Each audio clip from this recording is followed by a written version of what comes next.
Bienvenue à cette 8e énigme du vendredi. Vous allez faire la connaissance de Fabio, le neveu du capitaine Boxani, parce qu'il aurait bien voulu aller voir Christophe Maé en concert, mais malheureusement, il n'a jamais reçu ses billets par la poste.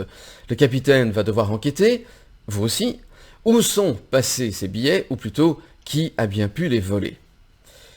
Bonne écoute, place à l'enquête, et à tout à l'heure. Énigme numéro 8. Les billets volés. Les prémices. Bureau de poste, Saint-Avold, mardi 15 juin 2010. Fabio Boxani est un homme en colère.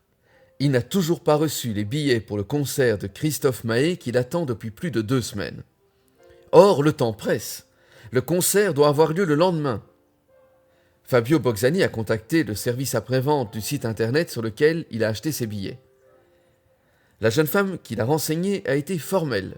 Les billets pour le concert de Christophe Maé du 16 juin à Metz ont bien été expédiés à l'adresse indiquée la semaine précédente.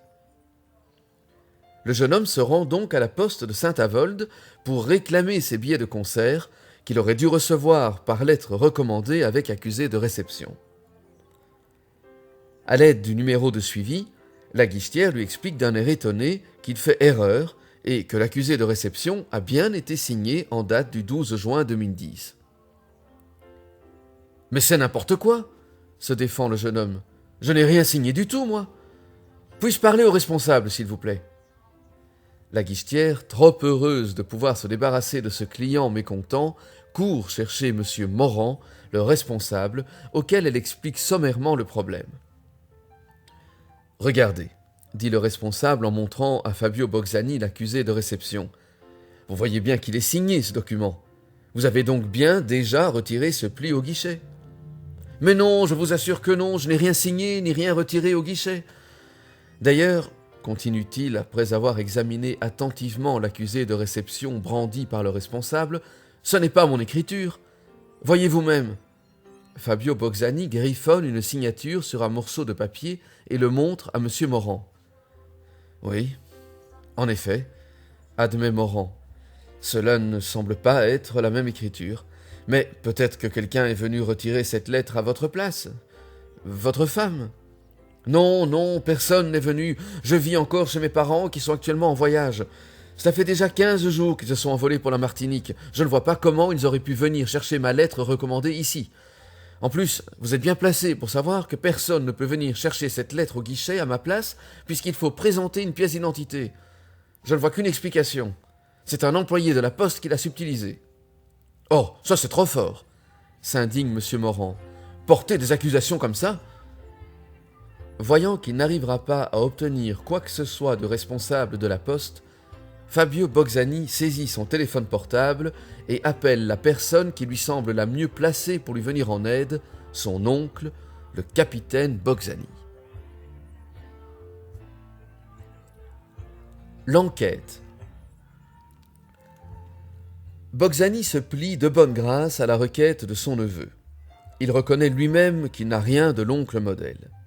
Il oublie systématiquement les anniversaires, n'est jamais là à Noël, n'a jamais emmené son neveu à la patinoire ou au cinéma comme le ferait un oncle normal. Aussi, ce petit mystère à résoudre va lui permettre de se rattraper un peu. Et puis, ça le changera des meurtres et des enlèvements. 6 personnes travaillent dans le bureau de poste de Saint-Avold. Le responsable, un conseiller financier, 2 facteurs et 2 guichetières. Après les avoir laissés servir les quelques clients qui se trouvaient là, Boxani demande au responsable de fermer l'agence le temps d'interroger les employés. Il s'exécute en maugréant. Boxani réunit les employés dans le hall de l'agence.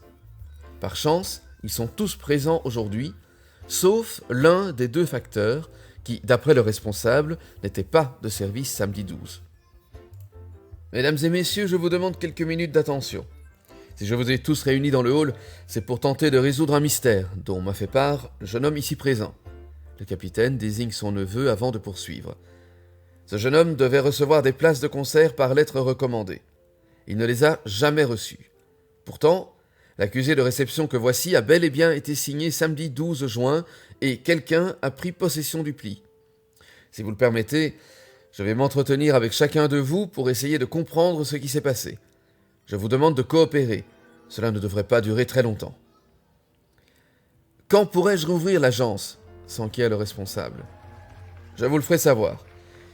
Si vous le souhaitez, je vais m'entretenir avec vous en premier, ce qui vous permettra de retourner rapidement à vos occupations. Eh bien, soit, si l'on ne peut pas y échapper. Le responsable accompagne donc Boczany à contre-cœur dans un bureau à l'écart. Une fois la porte refermée, il explose de rage. « Comment osez-vous me soupçonner ? Je n'ai pas pour habitude de voler le courrier des clients du bureau de poste. Et puis, à t'en faire, j'aurais volé des objets de valeur, pas des billets pour je ne sais quel concert à la noix. De toute façon, sachez que cela ne peut pas être moi. En tant que responsable du bureau de poste, je ne m'occupe pas du tri du courrier. J'ai des problèmes autrement plus importants à régler, voyez-vous. La gestion du personnel, les questions de logistique, d'intendance, d'entretien des locaux, les rapports avec les clients mécontents. Il y en a beaucoup des clients mécontents ? Pas plus qu'ailleurs, je pense. Vous trouverez toujours des gens qui râlent parce que la lettre qu'ils attendent tarde à arriver, parce que leur pli est en mauvais état, parce que le facteur ne leur a pas remis une lettre recommandée alors qu'ils étaient présents à leur domicile. Parce qu'on leur a volé leur courrier ? Ah, ça, non. Ne me faites pas dire ce que je n'ai pas dit. Depuis que je dirige ce bureau, c'est-à-dire pas loin de 5 ans, je n'ai jamais reçu de plainte concernant un vol de courrier. Il est arrivé une fois qu'un courrier se soit perdu, mais nous l'avons retrouvé au bout d'une dizaine de jours. Il était tombé derrière une armoire métallique sans que personne ne s'en soit rendu compte. C'est l'homme de ménage qui l'a retrouvé, et nous l'avons fait parvenir au plus vite à son destinataire accompagné de nos plus plates excuses. Une dernière question, monsieur Morand. Avez-vous vu l'un des employés du bureau de poste agir d'une façon inhabituelle samedi dernier ? Je ne vois pas comment j'aurais pu. Ce samedi, j'étais en congé. Je suis parti en Normandie dès le vendredi soir avec ma femme. Je suis sûr que le réceptionniste de l'hôtel se souviendra de nous. Il m'a pris pour Cadmerade. Bien. Nous en avons terminé pour le moment, monsieur Morand. Je vous remercie de bien vouloir rester à ma disposition si j'ai besoin de renseignements complémentaires. Puis-je rouvrir l'agence à présent ? Je crains que ça ne soit pas possible avant que j'aie discuté avec l'ensemble des employés. Quoi ? Mais ça va prendre des heures ? Pas forcément, monsieur Morand, pas forcément. Le responsable quitte le bureau avec une colère non dissimulée. Le conseiller financier lui succède. C'est un homme plâtré qui s'assoit sur la chaise face à Boczany. « Étiez-vous présent à l'agence samedi 12 juin dernier ?»« Oui, en effet. J'ai reçu des clients toute la matinée. Le samedi, c'est toujours très chargé. »« Votre bras droit était-il déjà cassé à ce moment-là ?»« Malheureusement, oui. Cela fait une semaine que cela s'est produit. J'étais monté dans le cerisier de mon jardin pour cueillir les premières cerises de la saison, et tout d'un coup, crac, la branche sur laquelle j'étais assis s'est cassée. Je suis tombé sur le coude et ensuite, direction l'hôpital où l'on m'a plâtré. Et bien sûr, il a fallu que ça tombe sur la main droite. Vous ne pouvez donc pas écrire avec votre main droite, j'imagine. Bien sûr que non, capitaine. Voyez vous-même, ce satané plâtre empêche mon pouce et mon index de se toucher. Savez-vous écrire de la main gauche ? Non, pas du tout. D'ailleurs, j'aurais bien voulu que mon médecin me fournisse un arrêt de travail. Je ne peux signer aucun papier ni remplir aucun formulaire. Très pratique pour un conseiller financier. Le facteur entre à son tour dans le bureau. Il semble anxieux. « Ce n'est pas moi, capitaine, je vous le jure, même s'il est vrai que je suis passé 2 fois chez ce monsieur la semaine dernière pour lui remettre cette lettre. Il était absent les 2 fois, et à chaque fois, en rentrant de ma tournée, j'ai bien remis la lettre dans le casier réservé aux lettres recommandées. D'ailleurs, pourquoi aurais-je pris cette enveloppe ? Je ne savais même pas qu'il y avait des billets de concert à l'intérieur.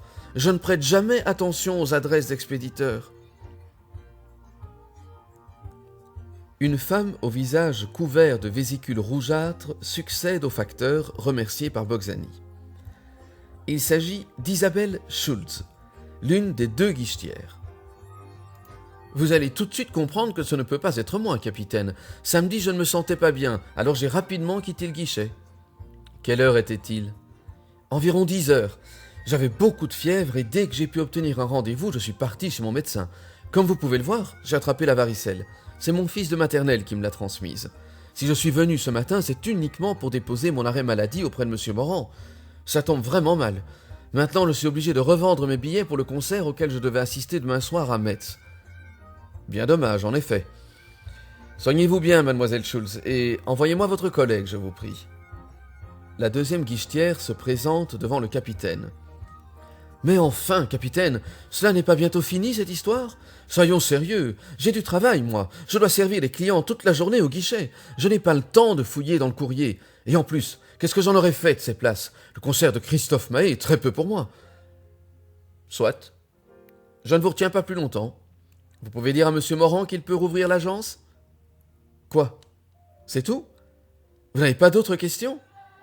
Je sais déjà tout ce que j'ai besoin de savoir, répond mystérieusement Boxani en rangeant son stylo mordillé dans sa poche.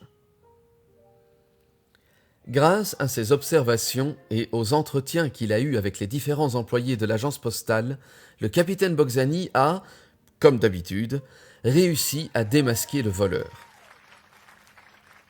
Et vous? C'est vrai ça, et vous? Allez-vous aussi être capable de trouver parmi les 5 personnes qui travaillent dans ce bureau de poste, quelle est celle qui a bien pu subtiliser ces fameux billets de concert? Personnellement, je suis persuadé que cette personne doit être un peu timbrée pour penser pouvoir s'en sortir comme ça. En tout cas, ce que je peux vous recommander, c'est bien sûr de faire attention à tous les détails. Comme d'habitude, ça fait pas un pli. À très bientôt pour la solution.